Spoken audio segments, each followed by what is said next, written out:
صبا ہو جو طیبہ میں تیرا گزر، اے صبا ہو جو طیبہ میں تیرا گزر، کہیں نہ پاس امت پریشان ہے، کہیں نہ پاس امت پریشان ہے۔ معزز ناظرین، السلام علیکم ورحمۃ اللہ وبرکاتہ۔ آپ کے اپنے یوٹیوب چینل اسلامک اسکالر میں ہم آپ کو خوش آمدید کہتے ہیں، اور آئیے ہم اپنا سبق اسٹارٹ کرتے ہیں۔ ہمارا سبق تختی نمبر 4 میں کھڑا زبر مکمل طریقے سے آپ کو سمجھایا جا چکا ہے۔ اب ہم اگلے سبق کی طرف بڑھتے ہیں۔ کھڑا زبر کے بعد جو دوسرے نمبر کی بات بتائی تھی وہ تھی کھڑے زیر کی۔ آپ کو پہلے ہی اس بات کا علم ہے کہ کھڑی زیر ہمیشہ نیچے آتا ہے، یعنی لفظ کے نیچے آئے گا تو وہ سمجھ لو کھڑی زیر ہے۔ سیدھی سی شیپ ہوگی اور وہ لفظ کے نیچے ہوگا، اس کو کہیں گے کھڑی زیر۔ جیسے ہم نے پہلے بتایا کہ کھڑا زبر الف مدہ کے برابر کھنچتا ہے، تو ٹھیک کھڑی زیر یائے مدہ کی طرح کھینچے گی۔ کیسے کھینچے گی؟ آئیے ہم مثال سے سمجھتے ہیں۔ حمزہ یا زیر ای،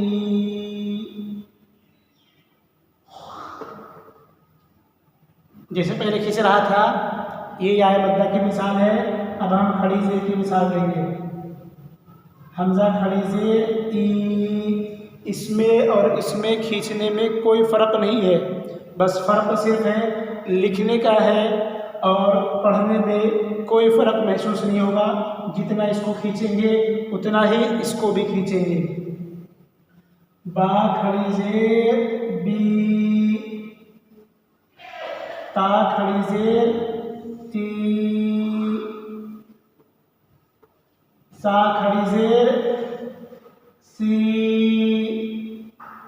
ٹھیک اسی طریقے سے الف سے لے کر کے یا تک کے تمام الفاظوں کو ہم ایسے ہی کھینچتے چلے جائیں گے، اور اسی طریقے سے جس طرح ہم نے یائے مدہ کو کھینچا تھا اسی طریقے سے ہم کھڑی زیر کو بھی کھینچیں گے۔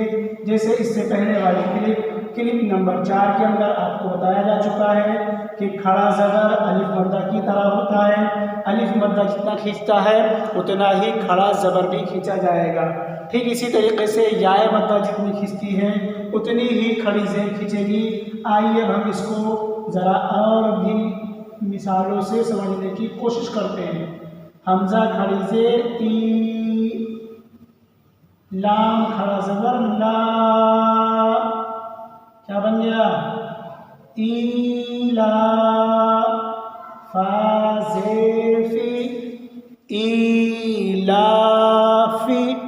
اس میں کھڑا زبر کی بھی مثال ہے اور کھڑی زیر کی بھی مثال ہے۔ ایک مثال اور ہم لے لیتے ہیں۔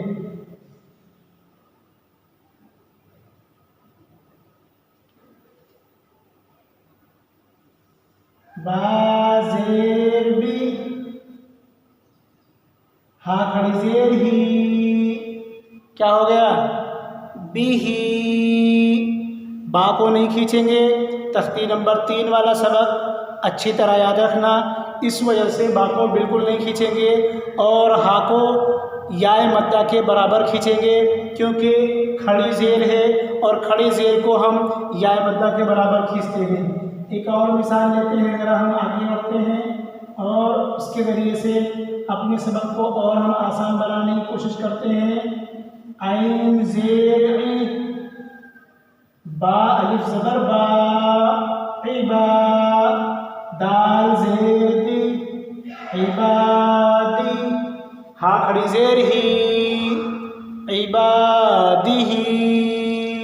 اس میں بھی ہا کو ہم اچھی طرح کھینچیں گے اور با کو اچھی طرح کھینچیں گے، کیونکہ با کے ساتھ الف مدہ ہے اور ہا کے ساتھ کھڑی زیر ہے۔ گویا کہ ہم یہ کہہ سکتے ہیں کہ با کے ساتھ الف مدہ ہے اور ہا کے ساتھ یائے مدہ کے برابر ہم اس کو کھینچیں گے۔ ایک مثال اور لے لیتے ہیں ہم۔ نون واو پیش نون، را زیر ری،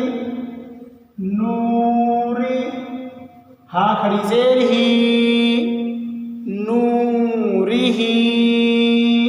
ہم نون کو کیوں کھینچ رہے ہیں اس کو بعد میں بتائیں گے، اگلے سبق میں بتائیں گے انشاءاللہ، لیکن ہمارے ابھی جو سمجھنے کی بات ہے وہ صرف اور صرف کھڑے زیر کی، یعنی جو کھڑا زیر ہوتا ہے، یعنی لفظ کے نیچے جو آئے گا اسے ہم کھڑی زیر بھی کہتے ہیں اور کھڑا زیر بھی کہتے ہیں۔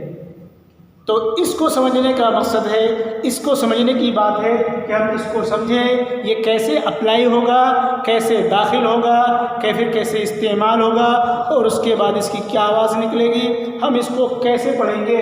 بس سمجھنے کا اس سبق کے اندر صرف یہی ہے کہ کھڑی زیر جو ہوتی ہے وہ ہمیشہ لفظ کے نیچے آئے گی، اور اس لفظ کو جس لفظ کے اوپر یہ کھڑا داخل ہو جائے، نہ ہم اس کے آگے دیکھیں گے نہ پیچھے دیکھیں گے، جبکہ حروف مدہ کے اندر ہمیں پیچھے والے حرف کو دیکھنا تھا، یعنی جس کے اوپر زبر آ رہا ہے اس سے اگلا حرف کیا ہے۔ اگر الف آ رہا ہے تو اس سے پہلے والے لفظ کے اوپر کیا ہے، کیا ہم کو اس کو کھینچنا ہے یا نہیں کھینچنا ہے۔ لیکن کھڑا زبر، کھڑی زیر اور ایک لفظ جو بچا ہے، جو ایک چیز بچی ہے اس کو اگلی تقریر میں کلیئر کریں گے، لیکن ہمیں اب صرف یہی سمجھنا ہے کہ کھڑی زیر کو ہمیں کتنا کھینچنا ہے اور کیوں کھینچنا ہے، کن کن چیزوں کا اس کے اندر خیال رکھنا ہے۔ اس میں خیال رکھنے والی کوئی بھی چیز نہیں ہے، بس صرف اور صرف آپ کو تھوڑی سی محنت کی ضرورت ہے کہ جہاں پر کھڑی زیر آ جائے اس کو کھینچ دینا ہے، جہاں پر کھڑا زبر آئے اس کو آپ اگلی کلپ پچھلی کلپ میں دیکھیے اس کو کیسے سمجھایا گیا ہے۔ امید کروں گا کہ پچھلی کلپ میں آپ نے کھڑا زبر کو اچھی طرح سمجھا ہوگا، ٹھیک اسی طریقے سے کھڑی زیر کو بھی آج آپ سمجھنے کی کوشش کریں گے، بار بار دیکھیں گے اس کو اور اپنے ذہن میں بٹھائیں گے۔ کوئی بات اگر نہیں سمجھ میں آئے گی تو رابطہ کرنے کی کوشش کریں گے، اور اگر اس کے بعد بھی اگر سمجھ میں نہ آئے تو پھر اللہ ہی مالک ہے، تو پھر اللہ ہی مالک ہے۔ دعا کرتا ہوں کہ اللہ تبارک و تعالی ہماری اور آپ کی ان تمام محنتوں کو قبول فرمائے۔ مزید اس کے ساتھ میں گزارش اور ہوگی کہ اس سبق کے ذریعے سے لوگوں کو زیادہ سے زیادہ جوڑنے کی کوشش کیجیے، لوگوں کو فائدہ پہنچائیے، کیونکہ قرآن کریم کا سیکھنا سکھانا سب سے بہترین عمل بتایا گیا ہے۔ آپ جتنے لوگوں کو جوڑیں گے، جتنے لوگوں تک اس کو پہنچائیں گے، جتنے لوگوں تک ارسال کریں گے، شیئر کریں گے، آپ کو اتنا ہی زیادہ ثواب ملے گا۔ پتہ نہیں کس کو کون سی بات کہاں پر سمجھ میں آ جائے، کون سا الفاظ، کون سی حرکت، کون سا رول، کون سا قاعدہ، کون سا قانون اس کے سمجھ میں آ جائے اور اس کے ذریعے سے اس کا قرآن کریم صحیح ہو جائے، تو آپ اس کے ایک معاون بن جائیں گے اور آپ کے لیے ایک صدقہ جاریہ تیار ہو جائے گا۔ امید کروں گا کہ اللہ تبارک و تعالی ہماری اور آپ کی اس تمام نقل و حرکت کو قبول فرمائے۔ اور ایک بار پھر سے گزارش ہے کہ سبق کو اچھی طرح پڑھیں، دھیان سے پڑھیں، یہ نہ دیکھیں کہ یہ سبق سمجھ میں آ رہا نہیں آ رہا ہے۔